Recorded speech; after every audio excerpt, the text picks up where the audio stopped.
ये अब तक की सबसे डरावनी हॉरर फिल्म है जो मैंने देखी है। ये अकेली ज़ॉम्बी फिल्म है जो हॉरर होने के साथ कॉमेडी से भरपूर है। ये 2050 में रिलीज हुई film Scouts Guide to the Zombie Apocalypse है। तो इस फिल्म की कहानी की शुरुआत अमेरिका की एक बायोलॉजी लैब से होती है। एक सफाई वाला लैब की सफाई कर रहा था, तभी उसने एक बेहोश आदमी को देखा। क्यूरियोसिटी में उसने उस आदमी के हाथ में बंधा टैग देखा और ये देखकर वो डर गया। अभी वो संभल ही रहा था कि बगल में रखे मॉनिटर पर अचानक अलार्म बजने लगा, जिसमें दिखा कि उस आदमी की दिल की धड़कन बंद हो चुकी है। ये देखकर सफाई वाला घबरा गया। जल्दी से उसने उस आदमी को होश में लाने की कोशिश की, लेकिन अगले ही पल कुछ डरावना हो गया। सफाई वाला जोर से चीख पड़ा और तभी वो आदमी अचानक उठकर बैठ गया। उसने सफाई वाले को पकड़कर दूर फेंक दिया। बाहर शॉपिंग कर रहे डॉक्टर को इस सब के बारे में कुछ पता नहीं था। जब डॉक्टर वापस लैब में जाने लगे, तब तक वो ज़ॉम्बी बना हुआ सफाई वाला डॉक्टर के सामने अचानक प्रकट हो जाता है और उसे खा गया। दूसरी तरफ स्टूडेंट्स का एक ग्रुप जो स्काउटिंग टीम का हिस्सा है, कैंपिंग के लिए जा रहा था। रास्ते में उनकी गाड़ी एक जंगली हिरण से टकरा जाती है। वे तुरंत गाड़ी से उतरकर देखते हैं और पाते हैं कि हिरण की मौत हो चुकी है। मजबूरन वे आगे बढ़ने का फैसला करते हैं। तभी बेन को महसूस होता है कि टायर खराब हो गया है, तो वो जल्दी से स्पेयर टायर निकालकर बदलने लगता है। टायर बदलने के बाद कार्टर की बहन कैंडल वहाँ से गुजरती है। वो कार्टर और बेन से पूछती है कि क्या कोई दिक्कत है। बेन जवाब देता है कि बस एक जंगली हिरण से टक्कर हो गई थी, बाकी सब ठीक है। कैंडल हैरानी से पूछती है, तुमने जिस हिरण को मारा वो कहाँ है? बेन पीछे इशारा करता है, लेकिन वहाँ से हिरण की लाश गायब हो चुकी होती है। बेन हैरानी में पड़ जाता है। तभी उसका दोस्त कार्टर खुश होकर दौड़ता हुआ वहाँ आता है। अभी अभी कार्टर को उसकी बहन के दोस्तों ने एक पार्टी के लिए इनवाइट किया था, जो आज रात होनी है।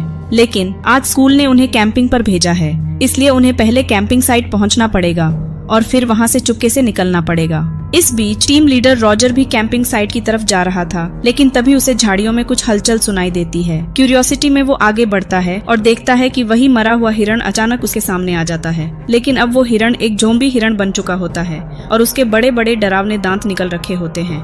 खुद को ट्रबल में देख लीडर जल्दी से एक छोटा चाकू निकालकर हिरण को मार देता है। इस घटना के बाद लीडर समझ जाता है कि यहाँ ज्यादा देर रुकना सही नहीं है, तो वो वहाँ से जाने की कोशिश करता है। लेकिन तभी उसके पीछे ज़ॉम्बी बना डॉक्टर आकर उसे खा जाता है।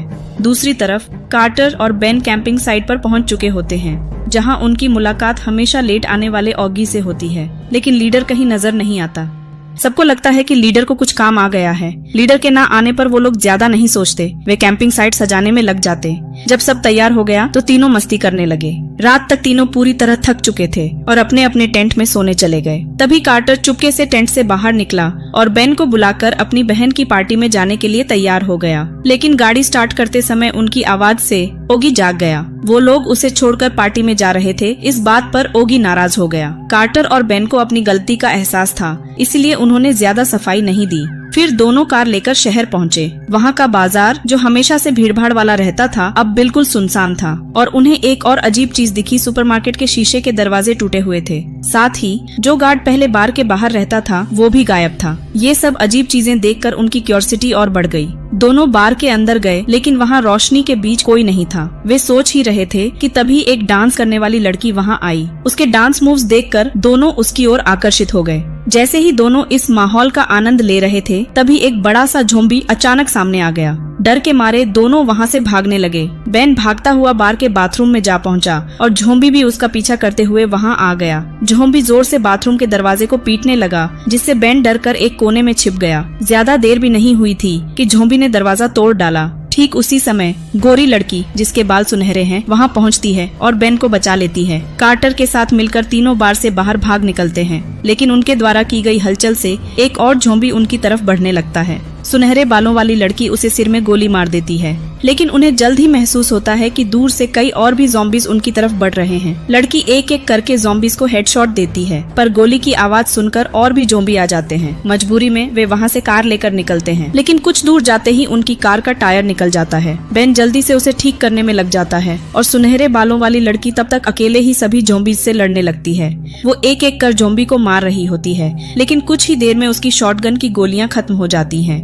लेकिन तब तक बेन ने कार ठीक कर ली होती है। वे कार में बैठ ही रहे थे कि तभी एक खतरनाक ज़ॉम्बी अजीब तरीके से उन पर हमला करने आता है, लेकिन वो उनको कोई नुकसान पहुंचा पाता उससे पहले ही वे वहां से तेजी से भागते हैं और नजदीकी पुलिस स्टेशन में मदद मांगने जाते हैं। उन्हें लगा कि अब वे लोग सेफ हैं, लेकिन वो ये जानकर हैरान रह जाते हैं कि सभी पुलिस वाले पहले ही इस शहर को छोड़ चुके हैं। लड़की निराश होकर आगे बढ़ती है। तभी उसे डरावनी नजारा दिखता है कि ज़ॉम्बीज का बड़ा सारा ग्रुप उनका पीछा करते हुए पुलिस स्टेशन तक आ पहुंचा है।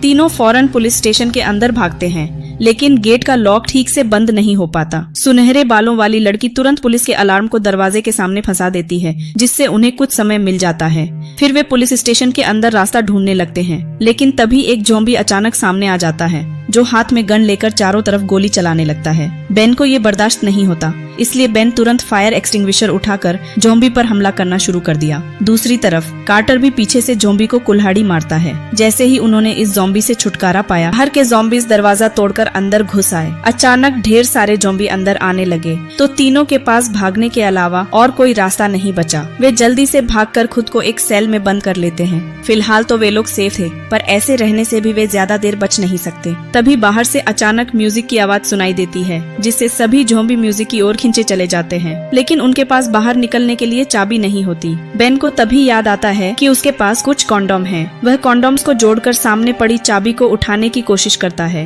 काफी बार ट्राई करने के बाद आखिरकार वह चाबी उठा लेते हैं, लेकिन जैसे ही वे खुशी मनाने लगते हैं, तभी वहाँ पर ओगी भी आ जाता, जो गलती से चाबी को लात मारकर उसे नाली में गिरा देता है।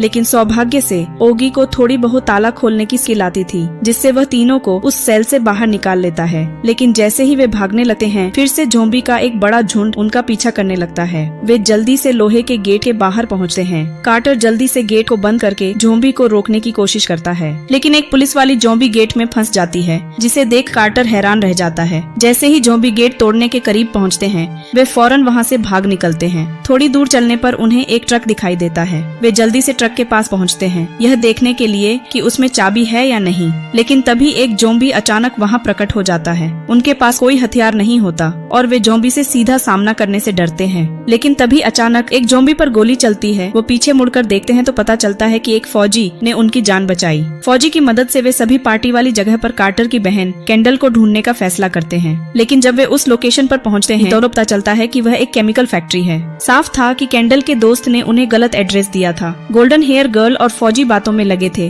तभी उसे फौजी के हाथ पर एक काटने का निशान दिखाई देता है। कुछ ही पलों में फौजी भी ज़ॉम्बी में बदल जाता है और गोल्डन हेयर गर्ल पर हमला कर देता है। बाहर खड़े तीनों दोस्त शोर सुनते ही मदद के लिए दौड़ते हैं। गुस्साई गोल्डन हेयर गर्ल ने कार के दरवाजे से फौजी का सिर कुचल दिया। इस खतरनाक सीन से सब लोग सहम जाते हैं और चुपचाप खड़े हो जाते हैं। तभी फौजी के वॉकी टॉकी से आवाज आती है। वे लोग उनसे मदद मांगते हैं, लेकिन कोई फायदा नहीं होता, बल्कि ऊपर से उन्हें एक बैड न्यूज मिलती है कि रात के 3 बजे सेना ने इस छोटे शहर को पूरी तरह बमबारी करने का फैसला किया है। यानी अब उनके पास केवल 2 घंटे हैं, वरना वे सभी मलबे में तब्दील हो जाएंगे। इसीलिए उन्हें अब कैंडल को ढूंढने के लिए जल्द से जल्द निकलना होगा। तभी कार्टर को याद आता है कि उसकी बहन कैंडल की आदत थी कि वो हर चीज अपनी डायरी में लिखती थी, और हो सकता है कि पार्टी का असली एड्रेस उसने उसी में लिखा हो। फिर वे जल्दी से कैंडल के घर जाते हैं और हर कोने में उस डायरी को ढूंढते हैं, पर डायरी नहीं मिलती। आखिरकार बेन को तलाश करते हुए जमीन पर डायरी दिखाई देती है। कैंडल को बचाने के लिए बेन अपनी जान की परवाह किए बिना डायरी उठाने के लिए दौड़ता है, लेकिन तभी वहाँ ज़ॉम्बी आ जाते हैं। बेन भागने के लिए नीचे छलांग लगाने ही वाला था, लेकिन उसे पता चला कि नीचे भी ढेर सारे ज़ॉम्बी हैं। लेकिन तभी पीछे से उसे एक ज़ॉम्बी ने धक्का दे दिया, लेकिन बेन ने गिरने से बचने के लिए तुरंत ज़ॉम्बी की पेनिस पकड़ ली, वरना उसका नीचे गिरना तय था। गोल्डन हेयर गर्ल ने देखा कि बेन अब ज्यादा देर तक लटक नहीं पाएगा, इसलिए उसने ज़ॉम्बी का सारा ध्यान अपनी ओर अट्रैक्ट कर लिया। इस मौके का फायदा उठाकर बेन ने ऊपर से छलांग लगाई और दीवार के दूसरी तरफ पहुंच गया। डायरी से उन्हें कैंडल की पार्टी का सही एड्रेस मिल गया था। इसके बाद उन्होंने तुरंत काम बांट लिए। गोल्डन हेयर गर्ल आर्मी से हेल्प लेने चली गई, जबकि बेन और बाकी 3 लोग सुपरमार्केट में हथियार ढूंढने पहुंचे। पूरी तैयारी के बाद वे पार्टी की जगह के लिए निकल पड़े। दूसरी ओर पार्टी में बिना किसी को पता चले कुछ ज़ॉम्बी घुस चुके थे और कुछ ही समय बाद वहां हंगामा मच गया। ज्यादातर लोग ज़ॉम्बी का शिकार बन गए, पर कैंडल ने सीढ़ी पर चढ़कर खुद को बचा लिया था। तभी उसने एक जानी पहचानी सीटी सुनी, और जब उसने सामने देखा तो सामने उसके भाई के साथ साथ उसके दोस्त भी वहां पहुंच चुके थे। बेन के ऑर्डर पर तीनों ने सैकड़ों ज़ॉम्बी के खिलाफ लड़ाई शुरू कर दी और वे अपने हाथों से बने हथियारों के साथ रास्ता बनाते हुए सीधे कैंडल की ओर बढ़ने लगे। कैंडल को बचाने के बाद तीनों ने और बाकी बचे हुए लोगों को भी सेफ जगह पर पहुंचाया। इसके बाद उन लोगों ने ज़ॉम्बी को ऊपर की मंजिल पर ले जाने की स्कीम बनाई। उन्हें लगा था कि ऊपर से निकलने का रास्ता मिलेगा, लेकिन ऊपर पहुंचने पर पता चला कि यह एक बंद बास्केटबॉल कोर्ट था। अब उनके पास कोई चारा नहीं बचा था, इसलिए उन्होंने ज़ॉम्बी के साथ विस्फोट कर सब खत्म करने का सोचा। इसी हार्ड सिचुएशन के बीच गोल्डन हेयर गर्ल फिर से वहाँ पहुँच गई और उन्हें वहाँ से बाहर आने का रास्ता दिखाया। बेन और कार्टर तो तुरंत वेंटिलेशन शाफ्ट की ओर दौड़ पड़े, लेकिन ओगी ने जिद की कि वह ज़ॉम्बी को खत्म करने के लिए बम ब्लास्ट करेगा। जैसे ही ज़ॉम्बी अंदर घुसे, उसने बम एक्टिवेट किया और तुरंत वेंटिलेशन शाफ्ट में कूद गया। इस तरह ओगी ने सैकड़ों ज़ॉम्बी को खत्म कर दिया था और उसके इस बेहतरीन काम पर सबने उसकी तारीफ की। लेकिन तभी उन्हें पता चला कि एक ज़ॉम्बी किसी तरह बच गया है। उनके पास कोई हथियार नहीं था, इसलिए वे जल्दी से वहाँ पर कुछ ढूंढने लगे। अचानक आसमान से एक ग्रेनेड गिरा और उस ज़ॉम्बी का काम तमाम हो गया। इसके बाद एक तेज रोशनी दिखाई दी और कई आर्मी ट्रक धीरे धीरे उनकी ओर आने लगे। ये वही आर्मी थी जिसे गोल्डन हेयर गर्ल ने बुलाया था। आर्मी के सजेशन से सभी लोगों को सेफ जगह में ले जाया गया और यहीं पर इस मूवी की कहानी पूरी होती है। अगर आपको ज़ॉम्बी फिल्में पसंद हैं, तो आप कमेंट बॉक्स में बता सकते हैं कि आप किस मूवी की एक्सप्लेनेशन चाहते हैं। हम पूरी कोशिश करेंगे उस मूवी की एक्सप्लेन्ड वीडियो बनाने की। बाय द वे गाइस, अगर आपको हमारी ये वीडियो अच्छी लगी हो तो लाइक और सब्सक्राइब जरूर ही कर देना। धन्यवाद।